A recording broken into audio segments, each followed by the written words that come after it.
went to a charter school, a small charter school east of LA called Academy for Academic Excellence. Oh, fun. Yes. Okay, did you enjoy it? You know, I did at the time. I really loved art, but they didn't have a big art department, and I think that was always a little bit of a bummer for me because it was such a small school, but I enjoyed it as a whole. What college did you go to? I went to Westmont College, which is in Santa Barbara, so it's a small private Christian liberal arts college. Okay. When you went to college, like, what did you major in? Were you immediately art from the beginning? No, I wasn't art from the beginning. I definitely took classes right away from the beginning, but I was considering majoring in Spanish as well. I'd always loved Spanish and was considering that.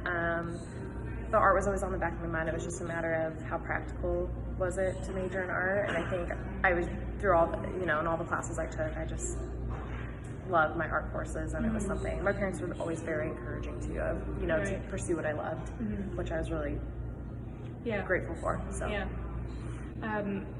what did you decide to major in? I majored in art, so I got my DFA in art. Yep, studio art. Okay. And I know you went to SFAI, so you went after? No, I had about 4 years in between, so I got my teaching credential as well from Westmont. So I did 5 years there, had about 4 years in between teaching art, and then decided to go back for art for grad school. Why did you decide to go into teaching? That's a great question. I think it was something that I had always wanted to try, and I wasn't, to be honest, I didn't have like a lot of intention in terms of like not knowing what to do with an art degree. It was like, well, I might as well teach to support myself, and it was actually something I ended up really loving and want to always do is teach and pursue art. So, what inspires you? With art or just in life? With art, what inspires me? I have different artists, of course, that I am inspired by. Contemporary artists. Strong female artists are always really inspiring for me, especially ones that worked like in a time period where women weren't recognized for their work. So there's a lot of like modern artists from like 50s, 60s, 70s that really inspire me to keep making work. I'm really inspired by color. I love color, as you know. Yes, clearly. Yes. Did you like have a specific age where you realized that art was going to be your career? Like, was it always when you were little, you were like, I'm going to be an artist? I don't think I was ever like super convinced. So junior high, I was pretty set on moving to New York and becoming a famous fashion designer. Right. So it really started with like wanting to be a fashion designer. That's quite the step. Yeah, and I started doing a lot of sketching on my own time and like fashion specifically. Like got the set of like professional markers on eBay, of course. Fun. Couldn't get the full price, so I got them on eBay. Like alcohol-based markers. Yes, they were the good stuff, and bought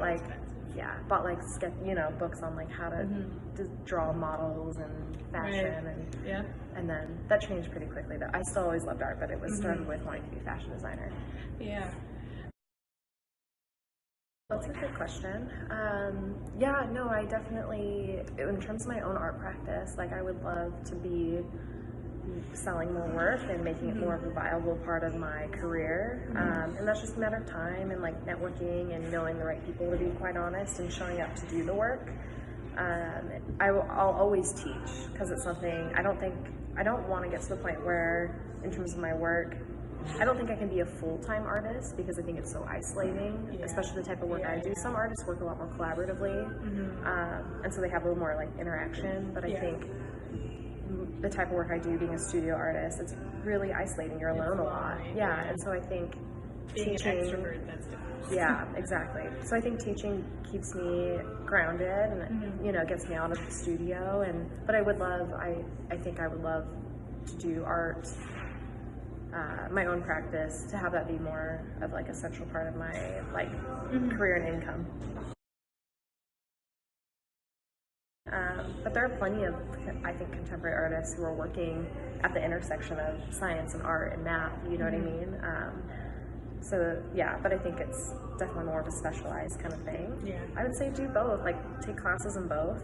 But I definitely explored, a lot of options. I was thinking, after I took like a sociology class I really loved when I was a freshman in college, and that was also something I considered was being a sociology major, just because I love working with people and wanted to maybe do like nonprofit work.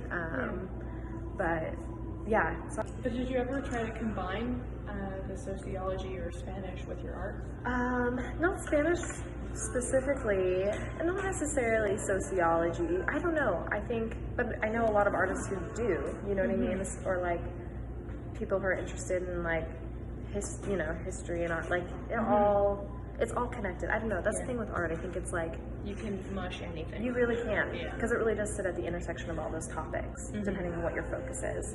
I mean, even my work not necessarily my paintings, but my installation work is about like childhood psychology and sociology. Like that's a lot, you know what I mean? Like a lot of my research that I was doing was reading, childhood psychology texts and things like that. So yeah, I think, some of my work it blurs some of those lines. Okay. Yeah. That should be good. Okay.